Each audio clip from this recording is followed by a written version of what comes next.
මහජන බැංකුවේ 65 වන සංවත්සරය වෙනුවෙන් සංවිධානය කෙරුණු ලේදන් දීමේ කඳවුරක් මහජන බැංකු ප්‍රධාන කාර්යාල පරිසරයේදී පැවැත්වුණා. මහජන බැංකුවේ සුබසාධක හා සේවක ණය දෙපාර්තමේන්තුවයි එය සංවිධානය කළේ. මහජන බැංකුවේ ප්‍රධාන විධායක නිලධාරී සහ සාමාන්‍ය අධිකාරී ක්ලයිව්ඩ් ෆොන්සේකා මහතා ඇතුළු ඉහළ කළමනාකාරීත්වය එම අවස්ථාවට සහභාගී වුණා.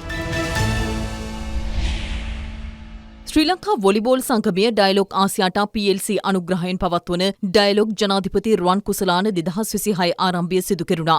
ජාතික ක්‍රීඩාවේ උණුසුම ගම් නියන් ගම් කරා රැගෙන යන ඩයලොග් ජනාධිපති රුවන් කුසලාන තරඟාවලිය සැප්තැම්බර් මාසයේ ආරම්භ වනවා. තරඟාවලිය සඳහා අයදුම්පත් බහර ගැනීම අගෝස්තු 15 වනදා දක්වා සිදු කෙරෙනවා. ශ්‍රී ලංකා වොලිබෝල් සංගමේ සභාපති සජීව මෙදවත්ත මහතා ඇතුළු පිරිසක් එම අවස්ථාවට එක් වුණා. ජාතික ලොතරැයි මණ්ඩලයේ අලෙවි සහායක රක්ෂණාවරණ ප්‍රතිලාභ ලබා දීමේ වැඩසටහන ක්‍රියාත්මක කිරීම සඳහා ගිවිසුම් අත්සන් කිරීම සිදු කෙරුණා. කොන්ටිනෙන්ටල් ඉන්ෂුරන්ස් ලංකා ලිමිටඩ් ආයතනය සමග ගිවිසුම් අත්සන් කිරීම සහ රක්ෂණ ඔප්පු ප්‍රදානය සිදු කෙරුණා. 2026 සුපිරි ත්‍යාග සහ ප්‍රථම ත්‍යාග දිනාගත් ජයග්‍රාහකයින්ට චෙක්පත් ප්‍රදානයද ජාතික ලොතරැයි මණ්ඩලයේ සභාපති ඇන්ටන් පෙරේරා මහතාගේ ප්‍රධානත්වයෙන් සිදු කෙරුණා.